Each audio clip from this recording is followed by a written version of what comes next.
Yes, I'm still here, Hollywood. And coming up on today's episode, there are actors who become stars, and there are actors who become legends among actors. Our guest has spent more than 4 decades creating unforgettable characters in some of television's biggest series, proving that the most memorable performances aren't always the loudest. This is Still Here Hollywood. I'm Steve Kmetko. Join us with today's guest from the Pitt and General Hospital, actor Jeff Kober. Hello, Jeff. Hello, Thanks Steve. for coming in today. And you're here with some pretty good news. I mean, you have a loaf of bread under each arm. Yeah. You have a primetime Emmy nomination and a daytime Emmy nomination. Yeah. Tell me about that. It's been a good couple of weeks. It's, I've been doing this a very long time, and it's I don't know how this stuff works. I just know that every once in a while you get a job that matters and that you really are able to get behind. And when everything lines up, this is what happens. You're on the Pitt and General Hospital, right? Your nominations are for those 2 shows. Yeah.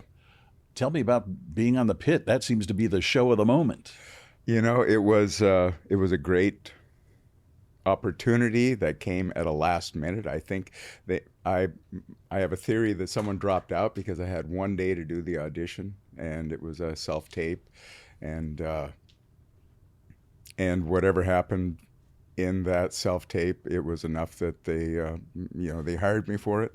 And then I got to do this job that was as if it were written for me, because it really used the part of me that I'm used to using. It allowed me to come from a place of truth, and it was just a joy to work with those writers, those producers, those directors, and those actors, especially Noah. Tell me about Noah. What's it like? He's kind of in charge, isn't he? He's really in charge. He's the man. If you have a question, he's got the answer, and yet he's another actor who loves to act and who loves to engage and who loves to play and wants to step into the unknown with you and see what happens. You mentioned it comes from a place that feels very authentic for you. Yeah. Tell me more about that. Acting for me it's a way for the flow of life to be captured between 2 individuals or between an individual and a group. But it's all about that flow, that movement. And it comes from a place that is authentic within you and goes to a place that's authentic within the other person, whether they're there for the ride or not. And when they are there for the ride and when they're present with their authentic self and their own pile of human miseries and challenges, then there is so much material to work with. And the finding that flow is what it's really about, finding that sense of freedom and allowing it to be captured. And it's my first acting teacher used to talk about the flying Wallendas, and they said that life is on the wire, everything else is just waiting around. And it's that sense of, if you make a misstep, you're going to die. And of course, you're not going to die. It's television, and they'll just go for take 2. Oh, lots of people have died on television. Yeah, well, yeah. Me and General Hospital, they killed the hell out of me. Oh. But it's, finding that way to go beyond your sense of safety, go beyond your sense of propriety, go beyond your sense of what's okay to expose in yourself or notice and speak to in another person. How did this come about? How did your employment on the Pitt happen? I got a call from my manager, Lisa DeSante Frank, that there was this job possibility. Here's 6 pages. It's 9:30 in the morning. You have till 5 o'clock tonight to get it done. And so I just, took everything off the books for the day and learned the words and had a friend come over and we put it on tape. And then, we worked on it and did it several times and it came out okay. It was okay. And then they were leaving, and I was checking the camera, and the battery was dead on my microphone. So none of the stuff we did was usable.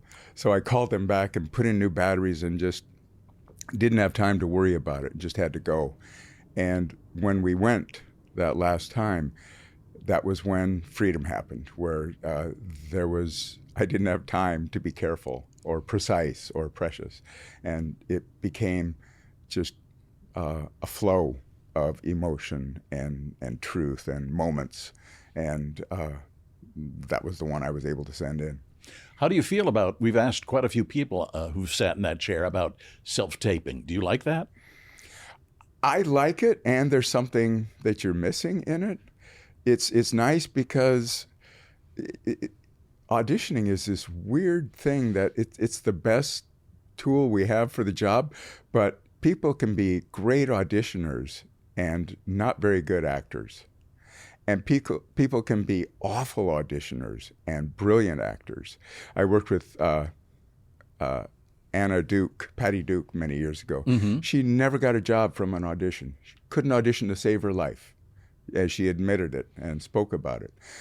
She was a brilliant actress. She was so rich and full and and alive and really willing to bring herself to the work, but she couldn't audition. So we're doing this thing that may or may not have anything to do with our acting talent to show that we can act, to show the producers that we might be able to fulfill a slot. But what they're really looking for is to have their fear taken away. Like, oh, I got that taken care of.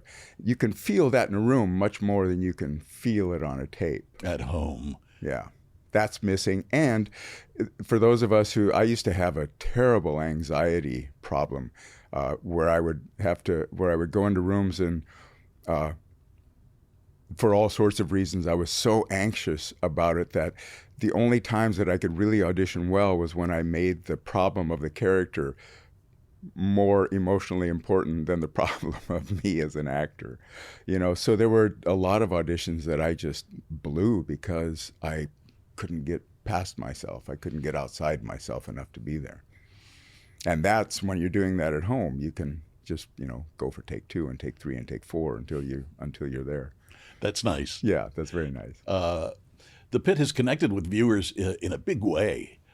How much did you know about the show before you sent in your audition? I avoided it before I sent in my audition because I didn't want to see all the graphic body parts and deaths and my imagination of what that would be like. I've had enough that kind of thing in my life. I didn't want to see any more of it. And so I didn't really know anything about it. And then once I got the job, then I started watching it, and of course, I fell in love with it. It's an extraordinary show, and it's not about the graphic, true-to-life way that they portray injuries and healing. It's about relationships. It's about people, and it's about the challenge of what it's like to go through that day after day after day after day. And I have a sister-in-law who's an ER nurse, and so it was really poignant for me to, see what it is that she goes through, that she almost never brings home. She lived with us for a few years, and there was only one time where she came home shaken. And yet there were so many other times where anyone that I know would be truly shaken by what they had to deal with. When Noah was here talking about the Pit, I believe he mentioned at that time that his mother had been a emergency room nurse, I believe, or something like that, and how she would give him a little advice here and there when he was on, ER. It's very interesting. What makes the Pit feel different from other medical dramas you've seen? I hear a lot about the graphic nature of the show. Mm-hmm. Well, I think the real-time aspect of it, the fact that it's one day and each episode is 1 hour of that day, so there's a natural build. There's clearly what happens in one day in the pit doesn't happen in one day in any other ER, but still there's a sense of the story building upon itself, and you're going through it with the characters. And it really, I think it really puts you in the story of the characters in a way that other shows don't or haven't. You feel the urgency? Yeah, you feel the urgency. You feel the relief when you have a break from it. You feel the sense of impending doom. You feel the hope, the fear, and everything else along with the characters. Yeah. What do audiences not realize about the intensity of making that show? Interesting. Well, when I watch it, I can't help but be aware of the extraordinary choreography of this machine that allows for us to see this thing happening in the midst of that machine. I mean, you have people lighting and moving cameras and focusing and doing sound and watching for continuity and getting out of the way when the camera comes that direction. And you have like this whole group of people, like the atmosphere actors are there for the whole season because it's one day, so they're all there. And everyone is pulling together for this thing that happens like a thread in the midst of all this chaos of putting a show together. And that show, more than any other I've been on, because of the nature of where it's shot and how it's shot, it's you can really feel that sense of this story being told and feeling. I can feel all of what goes into us getting to see this one thread weaving through the whole of that day or the whole of that hour. The Pit has connected with viewers, as I mentioned, in a big way. What attracted you to the project? Did you just need a job? I just needed a job, man. Nothing wrong with that. But you know what? It's yes, and it was just that kind of job that was just so in my wheelhouse, is so up my alley. This guy who's found a way to be in the world, but comes from a place of not feeling like he's in the world. He was an outlaw. And he talks, we don't know what his backstory is, but he says that, he's done bad things on purpose. He's hurt people, and that death is part of his story, and that death can never be changed.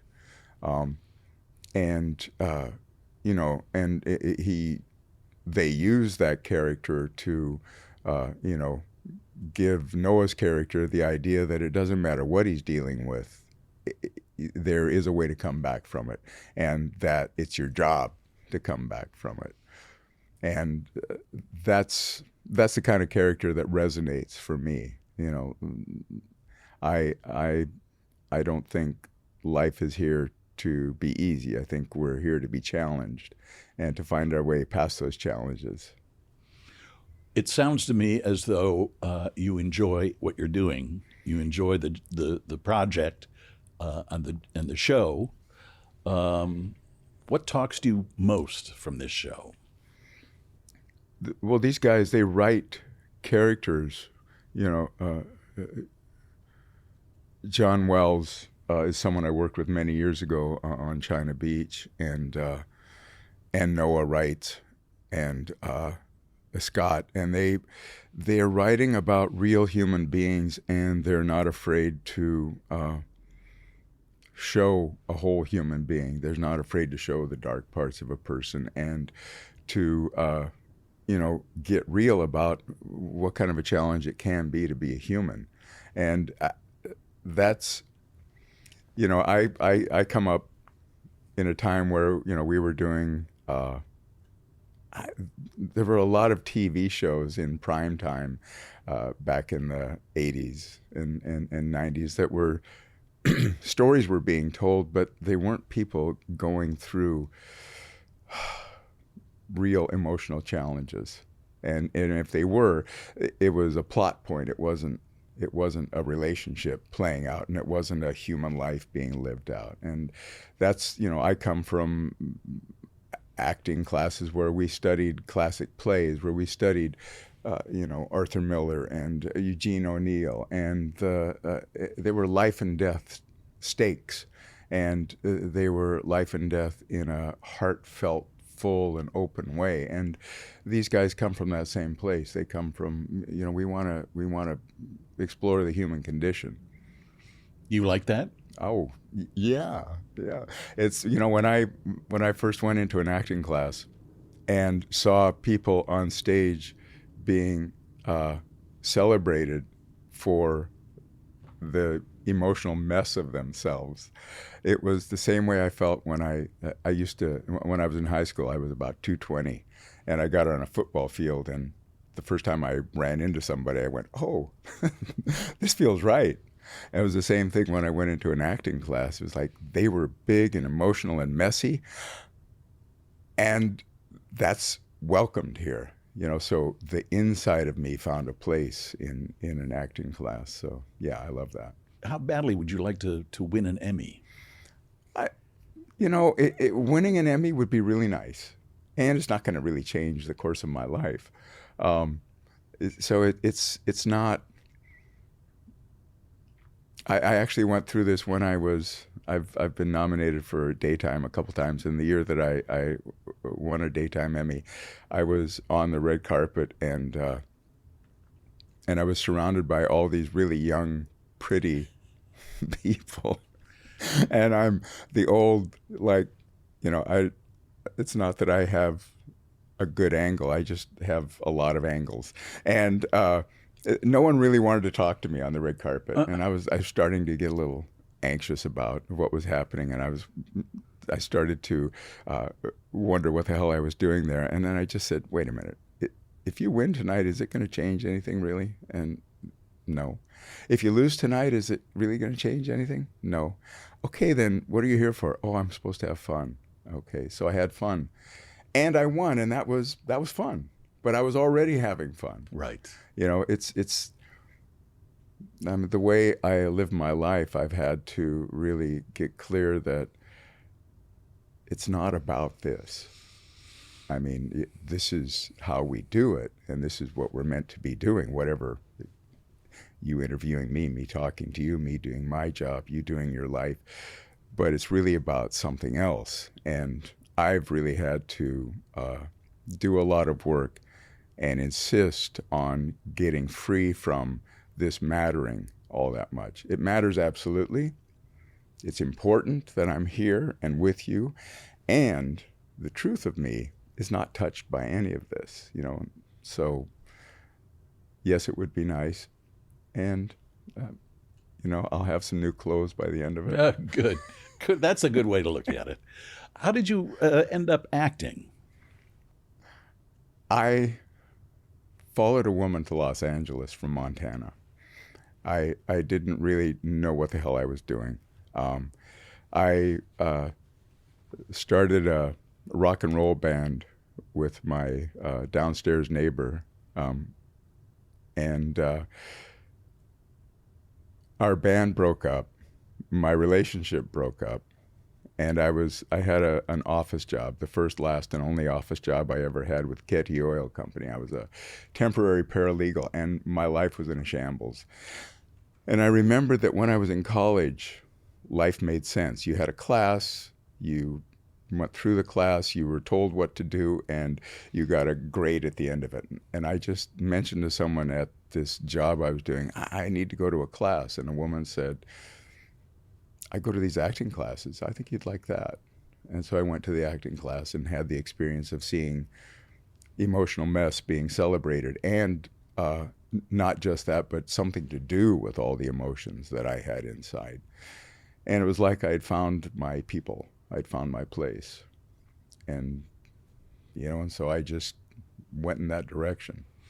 I didn't figure it out, I'll tell you that. I just stumbled in the right direction. I was wondering, are you still an emotional mess? No, I'm not. Good. I still, thank you. Then you must be doing something right. I do a lot of it too. I have to, it's really, I think it's really fortunate.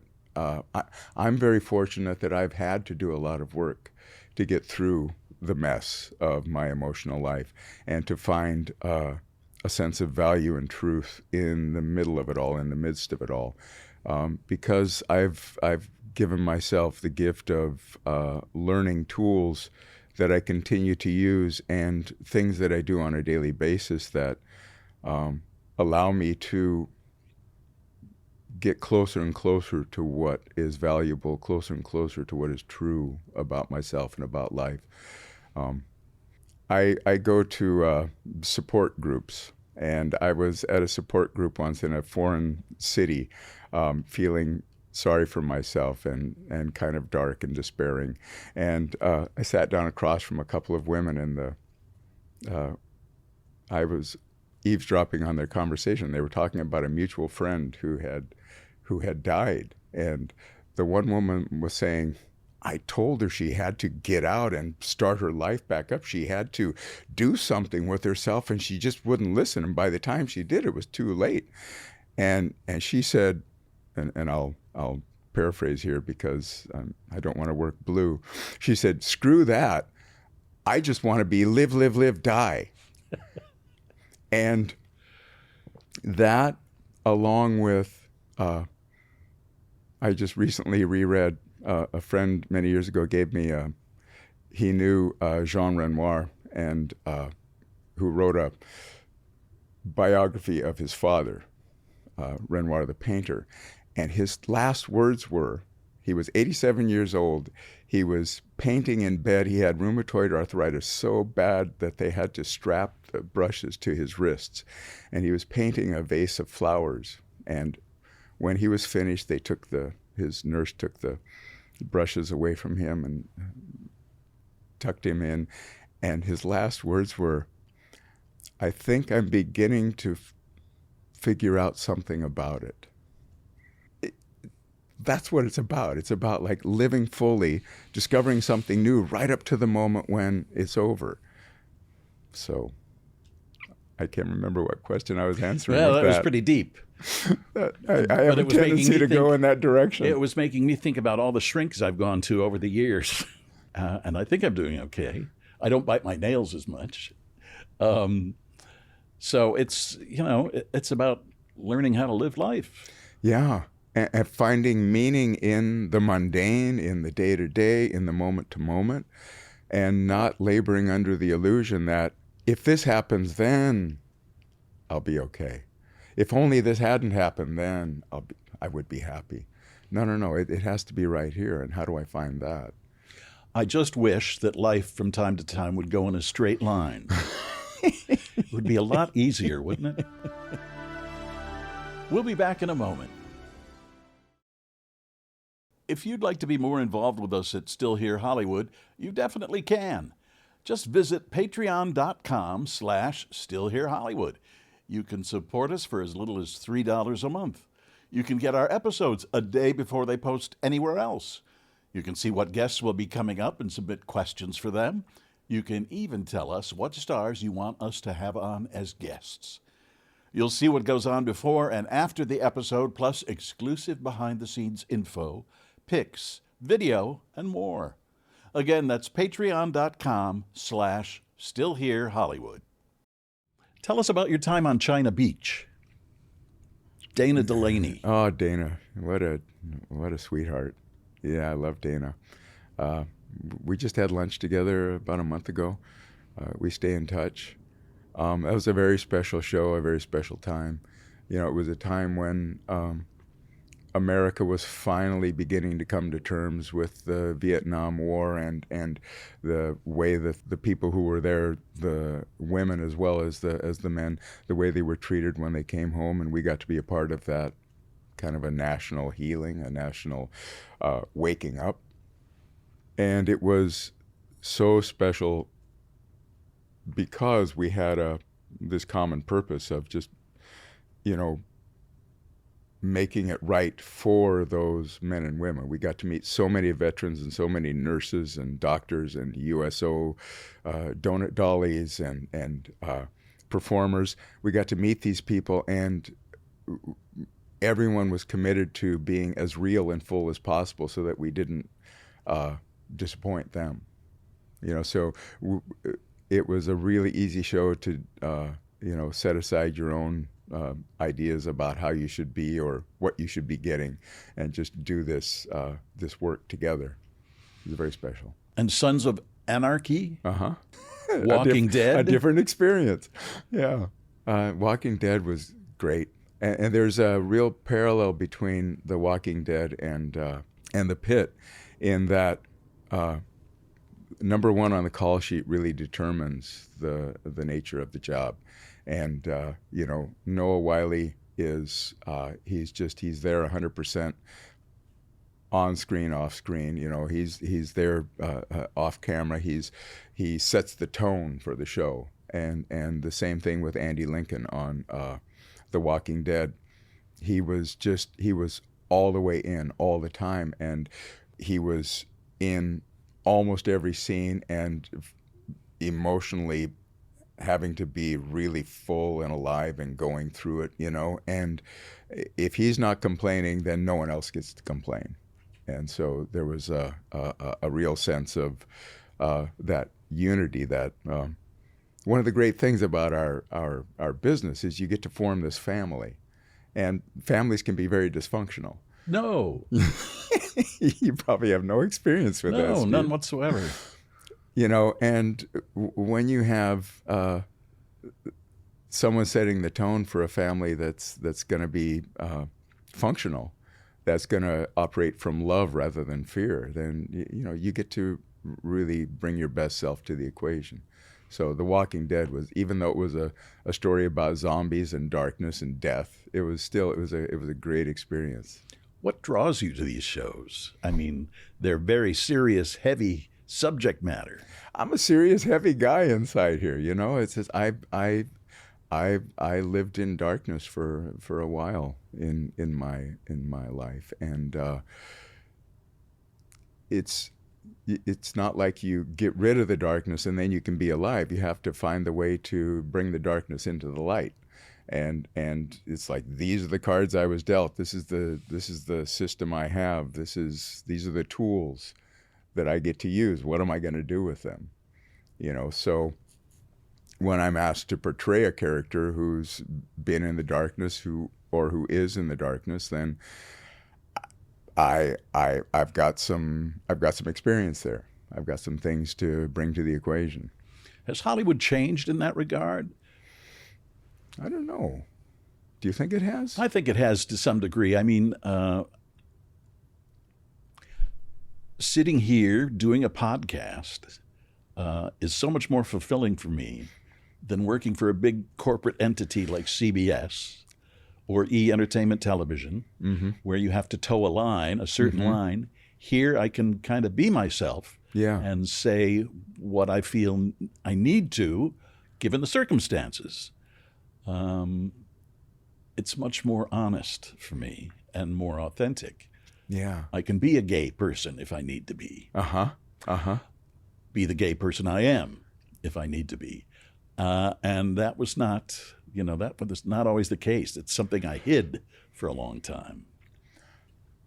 Well, that's, I don't know that it has changed. I know that as we age, we get to the place where it's too much work to hide who and what you are, and I think, and just like when I was getting heavy earlier, it's about finding acceptance for exactly what I am, and knowing that there's no part of it that needs to change in order for me to be okay.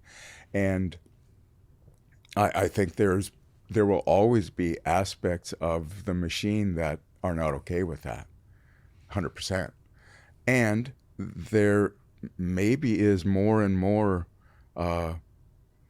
today of awareness and support of that, of letting people be who they are, and finding a way to expand enough to have acceptance for everyone exactly as they are. And I know that's a personal journey for me. It's a relief too, isn't it? Yes, That's fantastic. it is. What you've become part of the General Hospital family as well. Yeah. Tell me about that. What makes daytime television different from the pit? Well, there's the way that you're seen by the public is different because you're in their home 5 days a week, and they really don't see a big distinction between the character and the actor. And when I first started on General Hospital, there was a lot of comments in social media about they should just kill me right away. I was roundly hated. And there's the difference in the work, which is, on the pit, we shoot 8 or 9 pages a day. And it's from all different angles and lighting changes when you do different setups. And on General Hospital, there were days when I did 50 pages of dialogue on one day. And it was 4 cameras, no rehearsal. You get your blocking and you just wind yourself up and let yourself go, and you do the scene and we're good. Let's move on. Completely different style of working, but you're still seeking to have those authentic moments, and seeking to have life happen in front of a camera. It was actually, I think everyone, if they really want to, test their mettle as an actor, should do a soap opera. Really? Oh my God. Yeah, I have friends who just ran screaming from the room after they tried it a little bit. It's just like, no, it's challenging, man. You got to learn all those. There were times, I remember once early on, I was talking to 4 women sitting at a table in a restaurant, and they said, that was such an interesting choice. You were looking at the ceiling during that whole big section of your speech. I was just trying to remember my words. I'm just like, yeah, that's where they are. I know they're right up there. And I just kept talking. And if I had looked at them, I would have lost the flow. And so learning how not to be careful, how to trust the process, and to trust the editors, and trust that they're going to make the story work, and to just let go of the idea that I know how a moment is supposed to go. I don't know how this conversation is supposed to go, so I'm not going to try to control it. Yeah. Good. Are you having fun? Oh yeah, I love to act. I really, really do. I really do. You find it fulfilling? It's not the whole of my life. There are other things that I do that allow my life to be fulfilling on a daily basis. And I have convinced myself at various times that I don't need to act anymore, that I'm good. I've had experiences that were satisfying, that I really felt like I gave myself fully to a job and came out the other end, and it was satisfying to everyone involved. And I've had those experiences, and I've had recognition and all of that. And if that's it, then I'm good, because actors rarely think that they're between jobs. It's like, maybe that's the last time I'll ever work, and I've gone, well, okay, I guess that's okay. And then I get a job and get on a set and go, oh God, I love this. It's my jam, apparently. What's been your most fulfilling job so far? It's because it changes. I would have said, years ago, I would have said China Beach, because it mattered, because it felt like we were doing something important, and because I really got to use myself fully there and really made beautiful relationships and connections with everyone, cast, crew, production, everything. And then there was a pilot that I did where I played a ne'er-do-well country western singer, where I really got to use myself. When I described the character to my son, he said, well, Dad, that's you. I mean, this guy with several marriages and, a little too much alcohol here and there in his life, and a lot of young wives. It's called His Wives and Daughters, that almost went and then didn't. But this job, the Pitt, was a new level of something for me, a new opportunity or experience of, I don't know, letting myself be seen. A friend made the distinction for me between vulnerable, able to be hurt, and vulnerable, able to be seen. And I think on this job, the way I was able to challenge myself, I let myself be seen in a way I hadn't before. And that is just so satisfying. What would you like to do that you haven't yet? Is there a particular genre, a particular person you'd like to work with?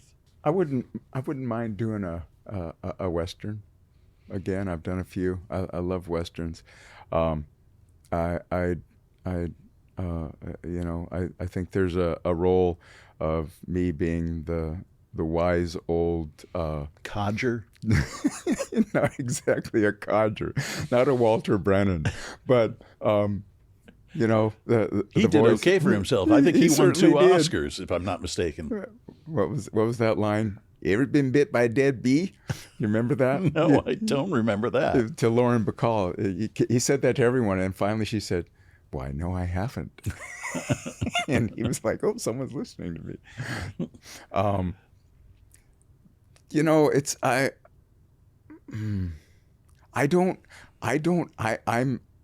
I've been asked this. I've asked myself this question before, and I don't know. I don't think it's magical thinking, but I believe that there's something in charge that isn't me, and I'm curious to see what that something in charge has in store for me from this point forward, and I think that whatever it comes up with is going to be far more interesting than any idea I have.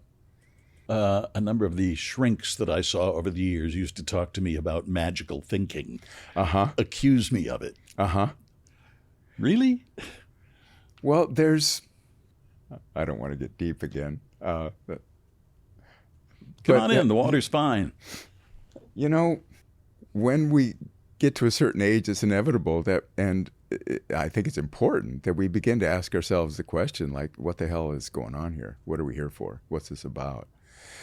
And what I think it's about is about just expanding, becoming more and more full and free and alive and present, more able to enjoy life, not in some hedonistic fashion, but in some experience of where we're using ourselves fully in service to something greater.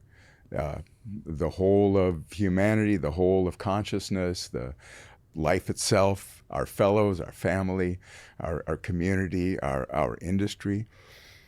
And that goes along for me with the idea that what's happening here is a oneness that I get to be a part of, that I am a part of, and that I'm an expression of.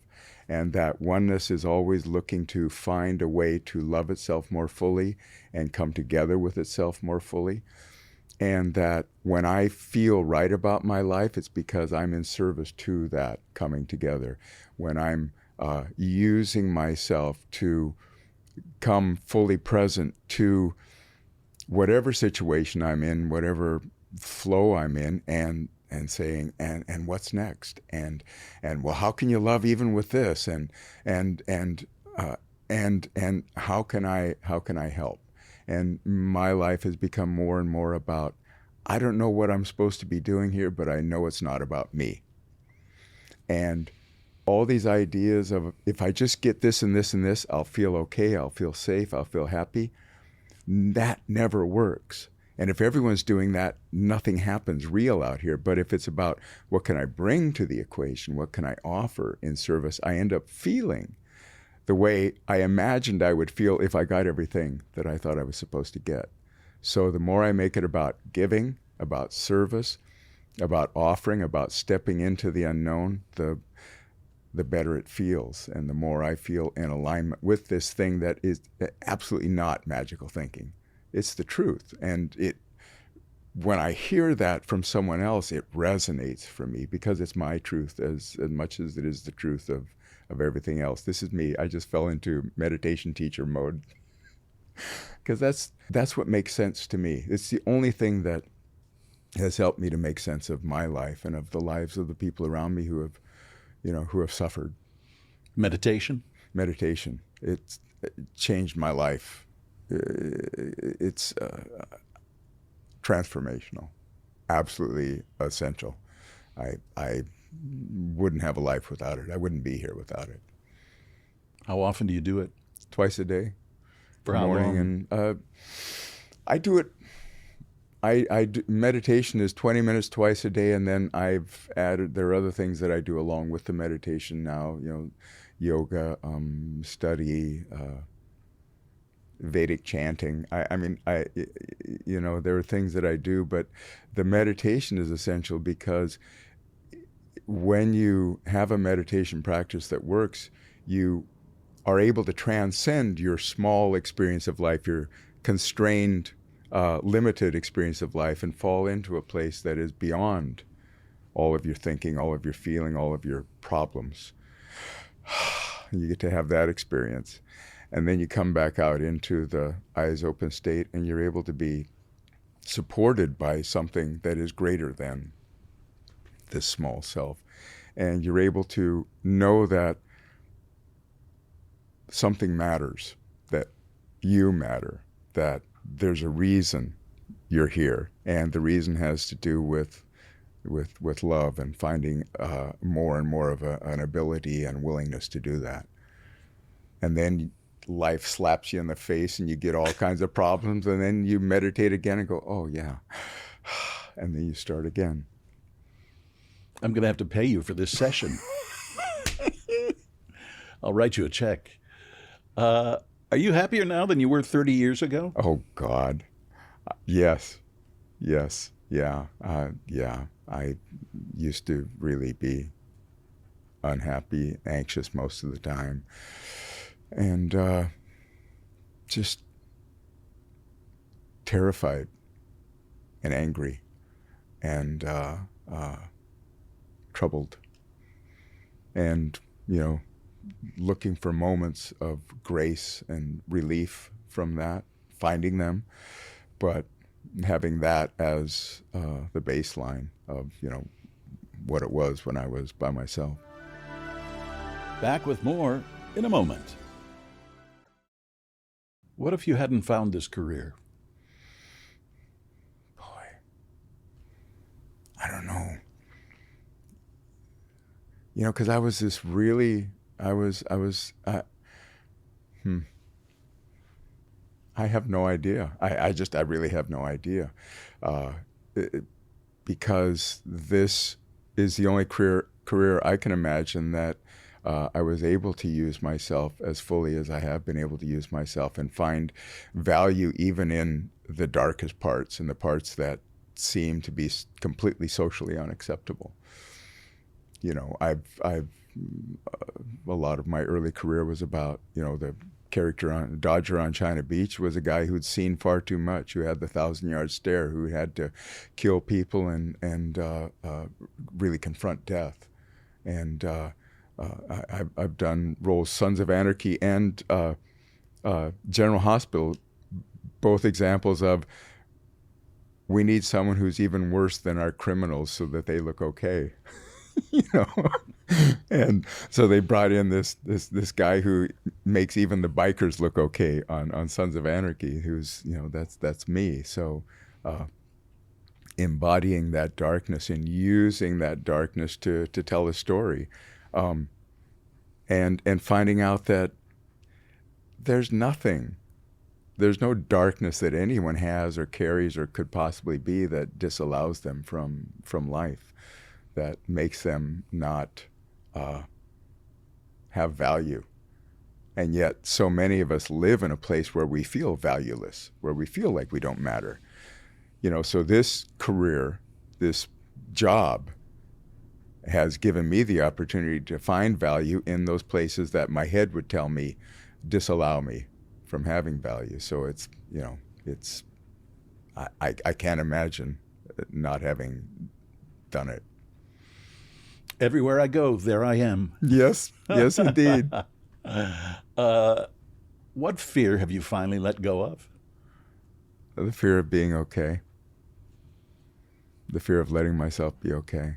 The fear of letting myself take a breath and feel like I belong here. And you feel that way now? Yeah, I do. Yeah, it might be different tomorrow morning, but then I get to find it again. What still gets you excited to walk onto a set? There's this beautiful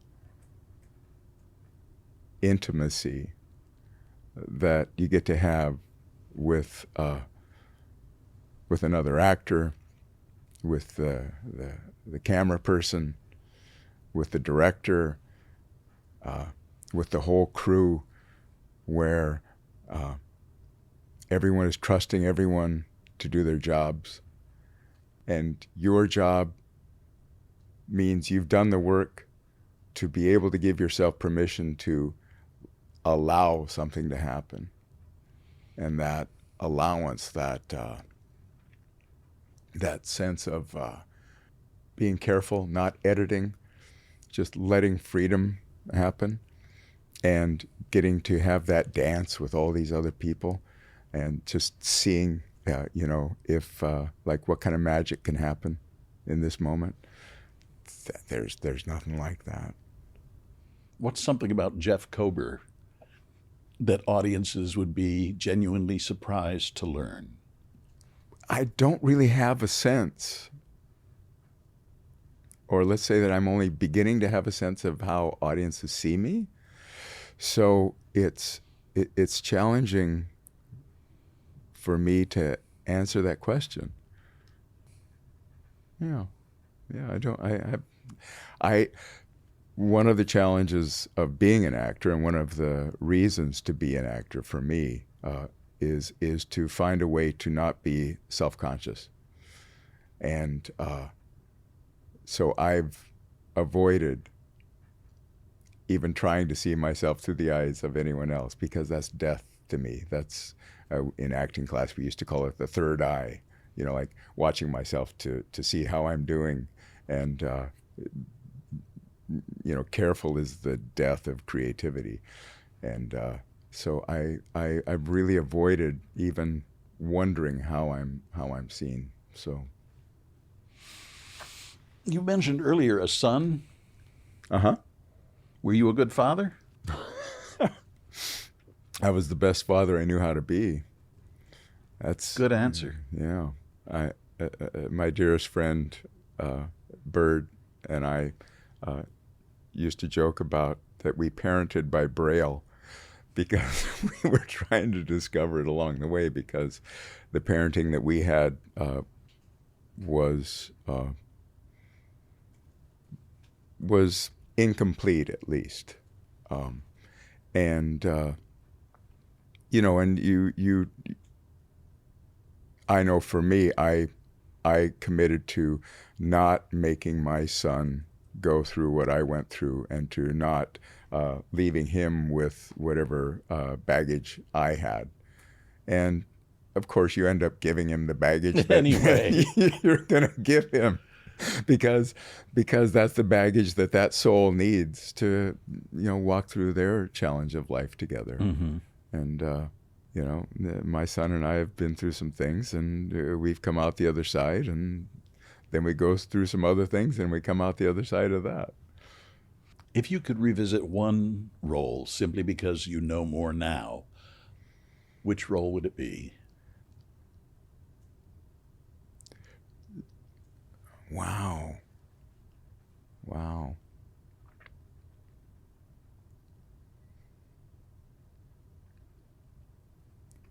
I wouldn't want to revisit any of them. Really? Yeah. Dodger and China Beach would be interesting. And I know a lot more now than I did when I was doing it. But would that improve the performance of that character? I don't know. It would be a different story, because you play a character with the awareness that you have. You're constrained to that. And that character, how much awareness could he have had? I don't know. I could see myself doing some of those episodes, some of those scenes, some of that storyline from a different place, but I don't know that would serve the story. When people tell the story of your career, what do you hope they don't overlook? Oh, do I hope they don't overlook? I don't think of anyone telling the story of my career. I'm actually writing my memoir right now, and so I have to keep reminding myself that I am telling the story of my career along with the story of my personal growth. And my career is, I find it interesting because I've never really thought of myself as an actor. It's something I do, that I love to do, that I think I'm good at, but it's not what I am. And yet it is expressive of who I am. So I guess I'm in the middle of answering this question for myself. Ideally, I would love the story to be, a continual blossoming, opening, shedding of ideas, shedding of resistance, and a continued expansion into more and more freedom. That's what turns me on. That's what I love to challenge myself with. Jeff, we've got to stop now.